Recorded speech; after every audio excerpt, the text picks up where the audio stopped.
Bonjour à toutes et à tous et bienvenue dans ce nouveau cours de management, sciences de gestion et numérique. Intéressons-nous aujourd'hui à la problématique suivante. Comment assurer un fonctionnement cohérent des organisations? Pour commencer, essayons de comprendre pourquoi une organisation doit avoir un fonctionnement cohérent, autrement dit une certaine logique de fonctionnement. Imaginons une organisation qui aurait un mode de fonctionnement trop complexe, trop confus, qui serait désorganisé. Impossible de savoir qui décide de quoi, qui fait quoi à quel moment, etc. On comprend vite que ce type d'organisation est voué à l'échec.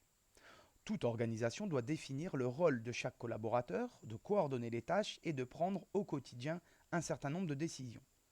Une bonne organisation du travail permet un meilleur fonctionnement et une meilleure performance de l'organisation. Voyons comment nous pouvons caractériser la division du travail. On parle tout simplement ici de la manière dont sont répartis les rôles. Le travail est d'abord divisé de manière verticale. Les missions vont être différentes en fonction de la place que chacun occupe dans la hiérarchie. La direction va être en charge du management stratégique, c'est-à-dire de définir les objectifs à long terme. Les cadres sont en charge du management opérationnel, ils définissent les objectifs à court terme, ils organisent l'activité de leurs services et animent leurs équipes. Enfin, les employés, les ouvriers, exécutent les tâches, les missions qui correspondent à leur poste de travail. Le travail va également être divisé de manière horizontale, c'est-à-dire que les rôles vont être répartis au sein d'un même niveau hiérarchique. Si l'on s'intéresse au cadre d'une entreprise par exemple, on va pouvoir trouver un responsable financier, un responsable commercial, un responsable des ressources humaines, de l'informatique ou encore de la production. De la même manière, au sein d'un service comptable ou commercial par exemple, on va pouvoir trouver un collaborateur en charge de la clientèle professionnelle et un autre en charge de la clientèle de particuliers. Cette division du travail peut permettre de privilégier une spécialisation des salariés qui vont être affectés à un poste de travail précis avec des missions peu variées, voire répétitives, ou au contraire, elle peut privilégier leur polyvalence. Le salarié pourra être compétent sur plusieurs postes de travail, avoir donc des missions plus variées, des tâches donc moins répétitives. Les rôles de chacun étant à présent définis, on va voir maintenant comment on organise les tâches pour assurer un fonctionnement cohérent. On l'a dit, organiser le travail au sein d'une structure nécessite de prendre des décisions. On peut concevoir la manière de décider de deux façons différentes. Le pouvoir peut être centralisé, le dirigeant prend les décisions et les fait appliquer par ses subordonnés, le pouvoir est alors hiérarchisé.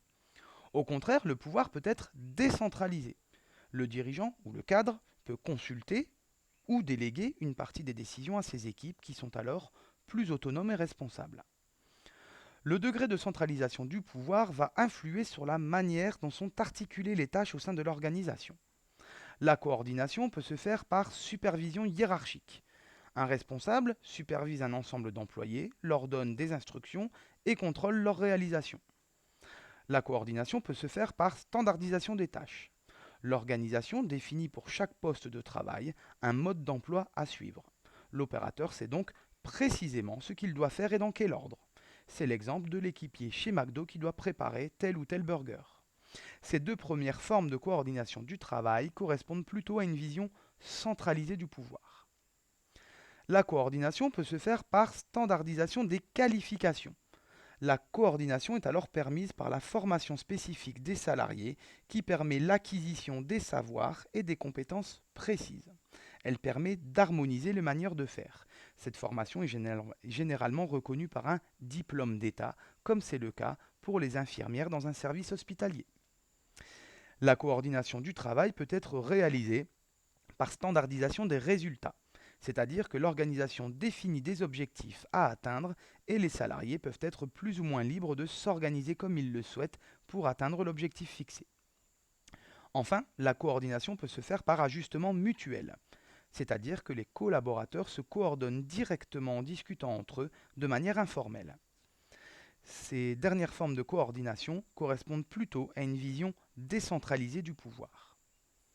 Division du travail, centralisation du pouvoir, manière de coordonner les tâches, tout cela va déterminer le type d'organisation du travail mise en place. Il existe plusieurs grands modèles qui ont évolué au cours de l'histoire. Nous sommes au 19e siècle et c'est la révolution industrielle.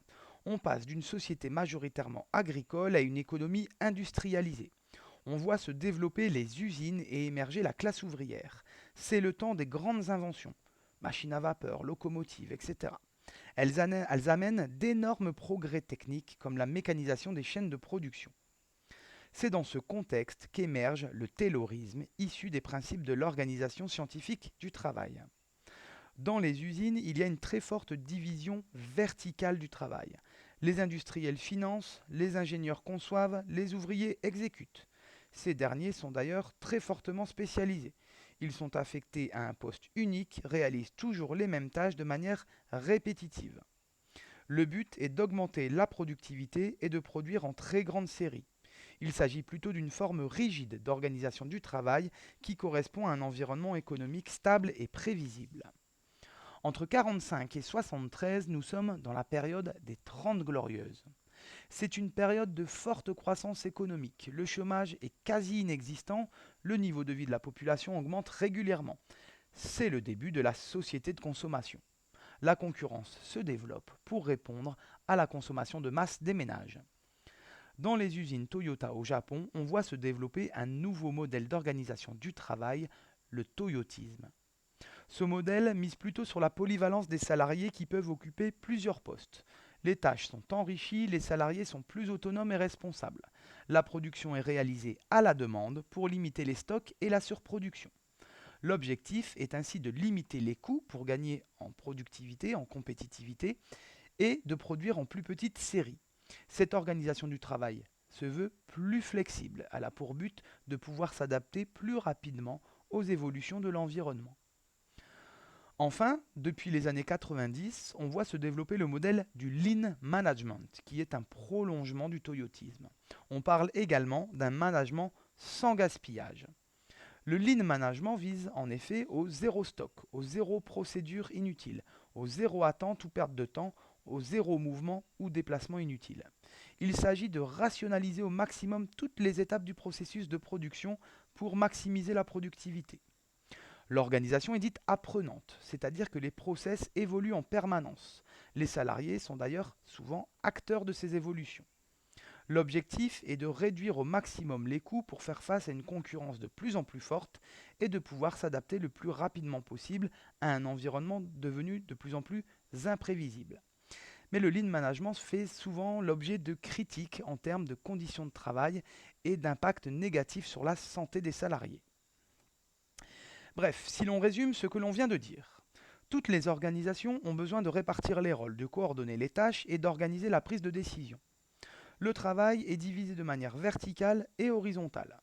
Cela peut conduire à la spécialisation ou à la polyvalence des collaborateurs. Le degré de centralisation du pouvoir va influer sur la manière de coordonner le travail. Supervision directe, standardisation des tâches, des qualifications, des résultats ou encore ajustement mutuel.